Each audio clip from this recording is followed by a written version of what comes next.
Rizik Syihab siang ini menanti vonis terkait kasus kerumunan di Petamburan, Jakarta.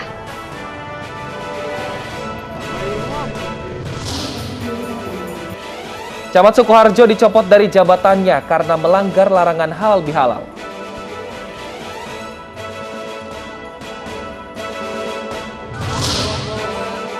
Iring-iringan ambulans di Sleman viral di media sosial diduga membawa warga satu kampung positif corona.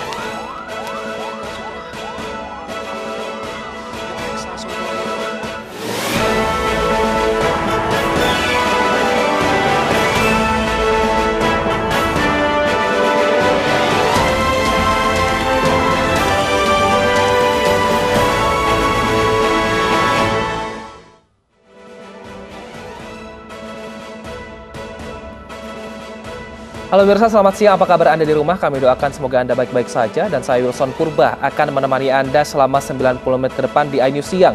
Selain 3 informasi utama tadi, redaksi kami akan menyiapkan informasi menarik lainnya. Dan informasi pertama akan disampaikan oleh rekan saya Bernadetta Ginting. Selamat siang Deta. Informasi apa yang kita punya dalam iNews Siang hari ini? Selamat siang Wilson dan juga pemirsa. Hari ini kita memiliki informasi terkait dengan uji coba sekolah tatap muka yang berlangsung di 102 sekolah dasar di kota Cimahi, Jawa Barat. Uji coba ini digelar pemirsa saat akan menyambut tahun ajaran baru nanti sehingga pembelajaran bisa normal kembali. Kami juga akan menghadirkan berita kriminal dari sejumlah daerah di Indonesia. Pemirsa, inilah News Siang selengkapnya.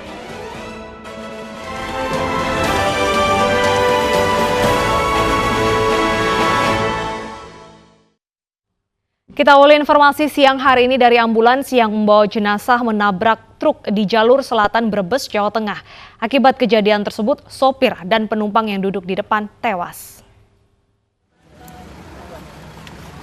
Kecelakaan mobil ambulans dengan sebuah truk di Jalan Raya Kuta Mendala, Kabupaten Brebes terjadi dini hari tadi.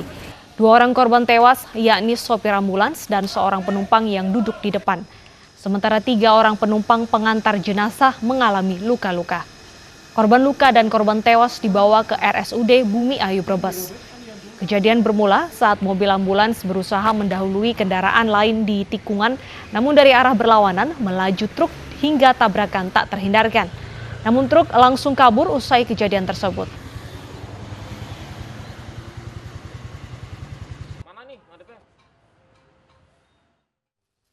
Sementara itu pemirsa, korban kecelakaan rombongan ibu-ibu arisan di Malang, Jawa Timur bertambah menjadi 8 orang. Kecelakaan diduga akibat sopir yang mengantuk dan menabrak pohon yang ada di pinggir jalan. Hingga saat ini, polisi belum menetapkan tersangka kecelakaan tunggal yang merenggut 8 nyawa di Desa Uringin Anom, Kecamatan Poncokusumo, Malang, Jawa Timur. Pengemudi mobil bak terbuka, Muhammad Asim, saat ini masih menjalani perawatan intensif di Rumah Sakit Syaiful Anwar, Kota Malang. Sopir truk belum bisa dimintai keterangan polisi terkait kecelakaan yang dialaminya. Selain sopir, 5 korban luka lainnya masih menjalani perawatan di Rumah Sakit Syaiful Anwar dan Rumah Sakit Sumber Santoso Tumpang. Dari keterangan saksi korban, polisi menduga kecelakaan akibat pengemudi mengantuk dan hilang kendali hingga akhirnya menabrak pohon di tepi jalan. Saat kejadian, mobil bak terbuka membawa rombongan ibu-ibu dan anak-anak yang baru saja mengikuti acara arisan di Ranupane, Lumajang.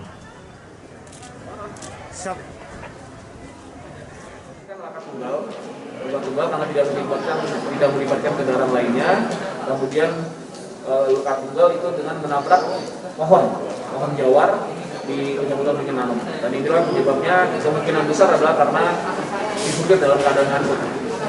Tadi sempat kami tanyakan, dia menyampaikan tidak dalam kecepatan yang terlalu tinggi, tapi dalam keadaan ngantuk.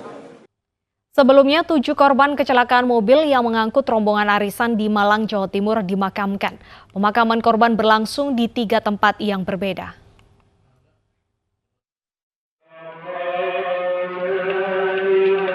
Pemakaman 7 korban kecelakaan tunggal mobil bak terbuka atau pick-up di Desa Uringin Anom, Kecamatan Poncokusumo, Kabupaten Malang dihadiri ratusan keluarga serta warga pada Rabu malam.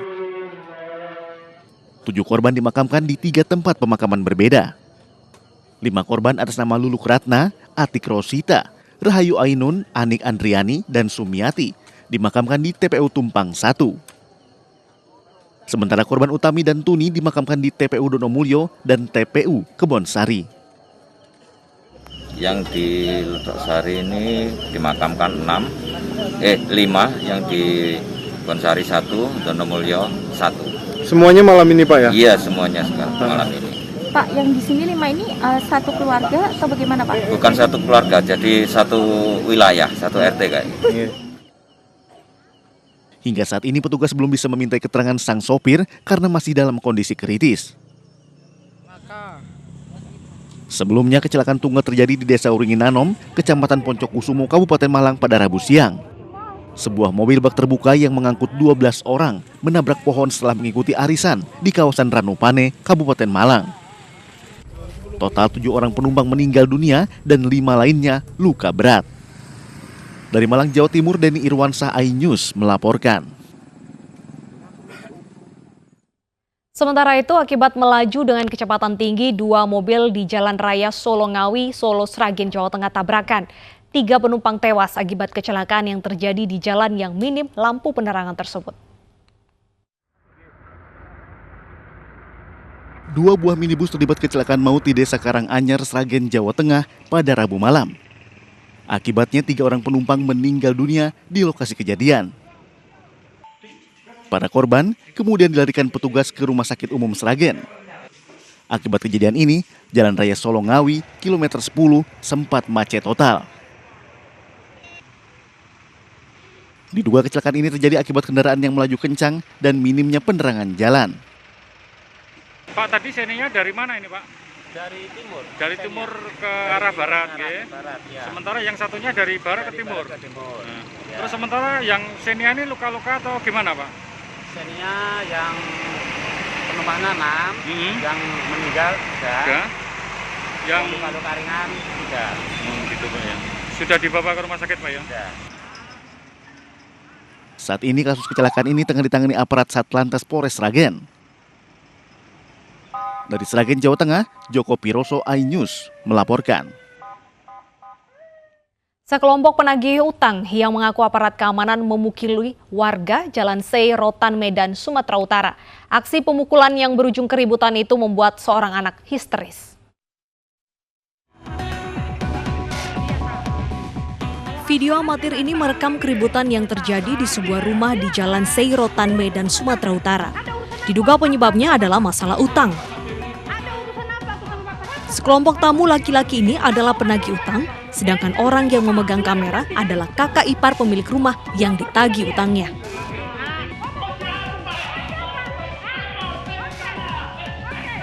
Adu mulut memanas hingga berujung saling dorong.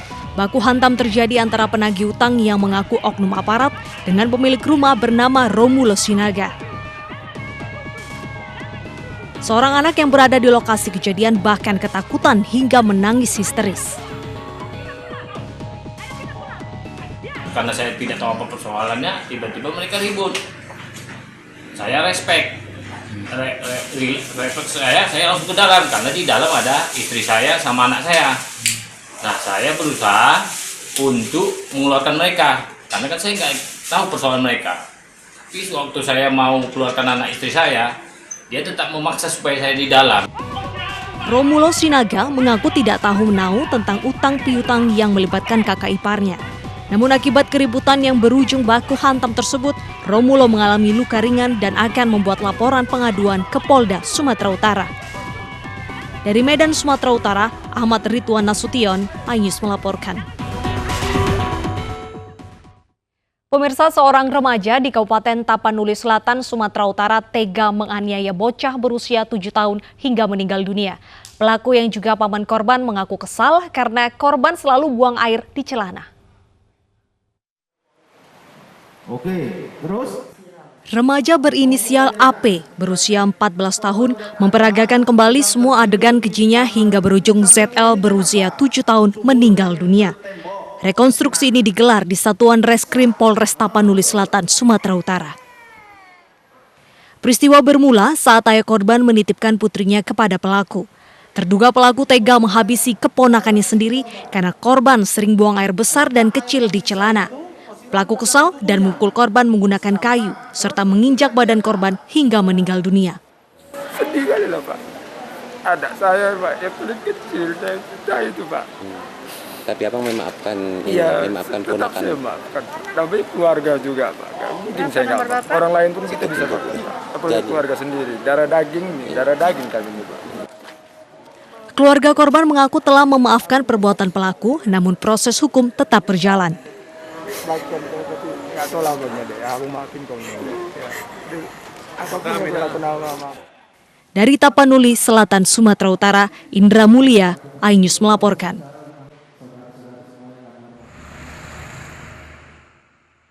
Lima orang wisatawan tewas tenggelam di lokasi wisata Camping Ground Kandi, Sawalunto, Sumatera Barat. Kelimanya tewas setelah dermaga di Danau Kandi tersebut ambruk saat korban bersuah foto di atasnya.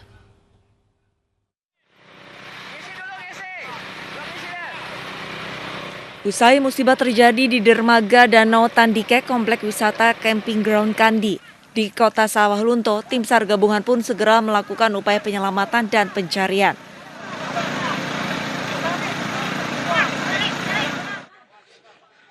Pelan-pelan, Os, belakang.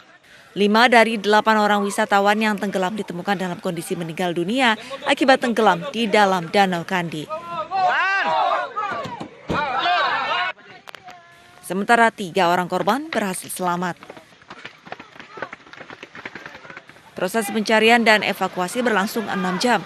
Satu persatu jenazah korban yang ditemukan kemudian dievakuasi oleh petugas ke Rumah Sakit Umum Daerah Sawalunto. Waktu sore itu objek wisata itu sudah ditutup sebenarnya, tidak boleh dimasuki lagi. Kita nggak tahu kronologisnya kok bisa sampai di sana, dan mereka melakukan kegiatan wisata, selfie dan segalanya, dan akhirnya sore hari terjadi hal musibah tersebut. Kelima orang korban tewas ini merupakan satu keluarga warga kota Sawalunto. Peristiwa ini terjadi pada Rabu sore saat 8 orang wisatawan bersuah foto di atas dermaga tua Danau Tandikek. Namun diduga karena lapuk, dermaga ambruk dan ke-8 wisatawan pun tenggelam ke dalam danau. Dari Sawalunto, Sumatera Barat, Budi Sunandar, iNews melaporkan. Kita ke informasi selanjutnya, pemirsa. Seorang ibu melahirkan bayinya di dalam kapal feri tujuan Raas Jangkar. Meski melahirkan dengan keadaan darurat, ibu beserta bayi laki-lakinya dalam keadaan sehat. Nyaman nggak? Yang tenang. Ini nyaman? Nyaman? Mata patinya mati. Sama-sama. 1, 2, 3, sama-sama. Inilah video saat petugas kesehatan hendak melakukan evakuasi salah satu penumpang kapal feri di Pelabuhan Jangkar, Situbondo. Diketahui salah satu penumpang melahirkan saat tengah perjalanan laut. Nur Hidayatul Ramadan melahirkan bayi di dalam dek kapal. Proses kelahiran bayi mungil berjenis kelamin laki-laki ini pun berlangsung normal dan lancar. Alhamdulillah selamat.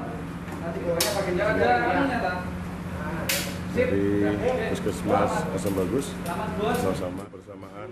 Petugas kapal feri Dharma Kartika langsung menghubungi tim medis di Pelabuhan Jangkar untuk membantu mengevakuasi ibu dan bayinya agar ditangani secara medis.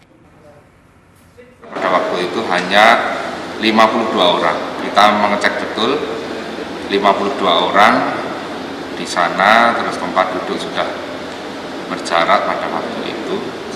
Terus untuk petugas gabungan dari Puskesmas Jangkar dan Asam Bagus serta TNI Polri dan petugas Syah Bandar pun langsung mengevakuasi ibu bayi ke rumah sakit. Lantaran pengalaman uniknya ini, sang ibu memberikan nama bayinya Ferry Dharma Putra. Dari Situbondo, Jawa Timur, Rizky Amirul Ahmad, iNews melaporkan.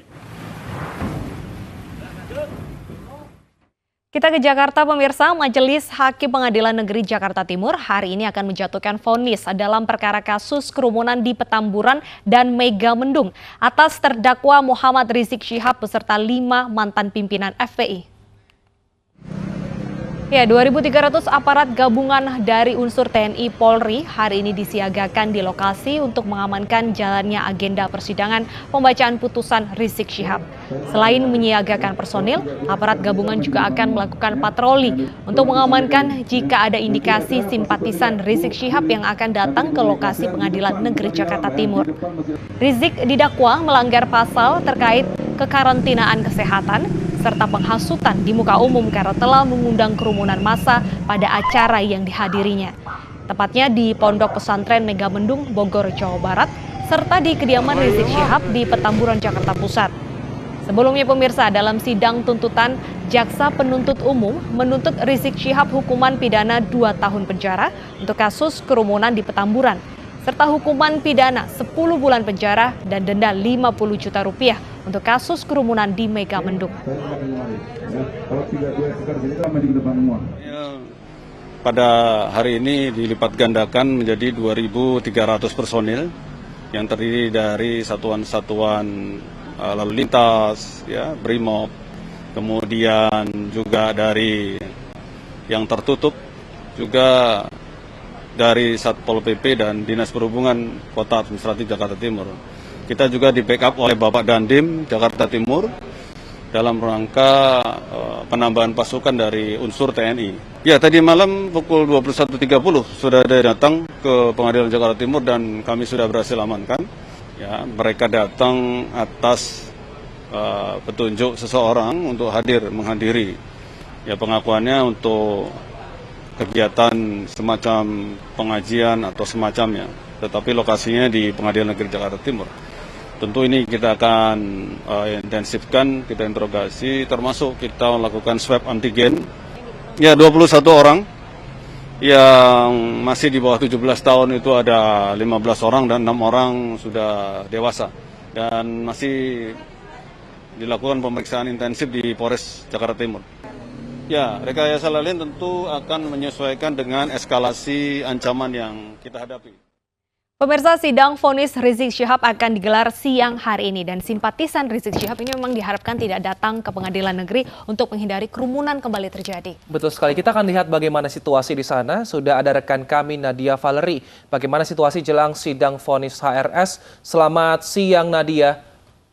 Bagaimana saat ini kondisi jelang vonis Rizik Syihab di sana? Apakah semuanya masih berjalan dengan aman? Ya, Wilson, Benedetta dan juga pemirsa, hingga siang hari ini untuk situasi di Pengadilan Negeri Jakarta Timur masih kondusif, tidak terlihat adanya kedatangan dari massa ataupun simpatisan Rizik Syihab yang datang ke lokasi, di mana hari ini juga memang untuk penjagaan telah dilipat gandakan dan cukup ketat dengan menyiagakan sebanyak 2.300 personil gabungan, baik dari unsur TNI, Polri, kemudian Dinas Perhubungan dan juga Satpol PP. Untuk saat ini memang selain juga menyiagakan pasukan, namun pengamanan dilakukan secara berlapis yang dibagi menjadi 3 ring, yakni ring pertama ini di dalam kawasan gedung Pengadilan Negeri Jakarta Timur, kemudian untuk ring kedua yakni di luar gerbang Pengadilan Negeri Jakarta Timur, dan untuk ring ketiga pengamanan juga akan dilakukan oleh aparat gabungan yakni di sepanjang ruas jalan protokol menuju ke Pengadilan Negeri Jakarta Timur. Meski untuk siang hari ini tidak ada simpatisan yang hadir, namun sebelumnya berdasarkan keterangan dari Kapolres Metro Jakarta Timur, Kombes Erwin Kurniawan, tadi malam sudah diamankan sebanyak 21 orang yang terindikasi merupakan simpatisan Rizik Syihab dengan rincian 15 diantaranya merupakan anak di bawah umur atau di bawah 17 tahun, sementara 6 lainnya merupakan dewasa, yang mana mereka mengaku ini diberi arahan oleh seseorang untuk mengikuti kegiatan seperti pengajian, namun berlokasi di Pengadilan Negeri Jakarta Timur. Untuk ke-21 masa ini, Data Wilson, ini sudah diamankan ke Mapolres Metro Jakarta Timur untuk menjalani pemeriksaan lebih lanjut terkait dengan tujuan kedatangannya tadi malam. Untuk persidangan hari ini rencananya akan dilakukan pada siang hari nanti setelah selesainya agenda persidangan dari kasus lain juga dengan terdakwa Rizik Syihab, yakni kasus di Rumah Sakit Umi Bogor, Jawa Barat, dengan agenda pemeriksaan saksi ahli dari pihak Jaksa Penuntut Umum, yang mana untuk agenda vonis hari ini sebelumnya JPU telah mengajukan tuntutan kepada Rizik Syihab dan juga 5 mantan pimpinan Ormas, yakni untuk kasus kerumunan di Petamburan dituntut dengan hukuman pidana 2 tahun penjara, sementara untuk kasus kerumunan di Megamendung, Jawa Barat ini dituntut 10 bulan penjara serta diharuskan untuk mengganti denda sebanyak 50 juta rupiah. Adapun sebelumnya untuk kasus kerumunan di Megamendung, Jawa Barat ini, Rizik diduga telah menghadirkan massa yang melebihi kapasitas pada saat PSBB. Adapun massa yang hadir ini hampir mencapai 3.000 orang dan Rizik diduga bersama massa yang hadir juga mengabaikan protokol kesehatan seperti tidak menggunakan masker dan tidak menjaga jarak. Sementara untuk kasus kerumunan di Petamburan, Rizik didakwa dengan pasal berlapis, yakni juga ditambahkan pasal 216 KUHP terkait penghasutan di muka umum, di mana Rizik didakwa memang dengan sengaja mengajak massa ataupun simpatisannya untuk hadir ke acara yang digelarnya, yakni perayaan Maulid Nabi dan juga akad nikah putri keempat Rizik Syihab, Syarifah Najwa Syihab pada November 2020 lalu. Demikian Deta Wilson. Baik, terima kasih Nadia atas laporan Anda. Kita tunggu bagaimana jalannya sidang siang nanti. Kita ke informasi selanjutnya, pemirsa. 3 orang karyawan pabrik kertas PT Pakerin di Mojokerto keracunan gas dalam tandon bahan baku kertas. 1 orang tewas, sementara 2 lainnya kritis.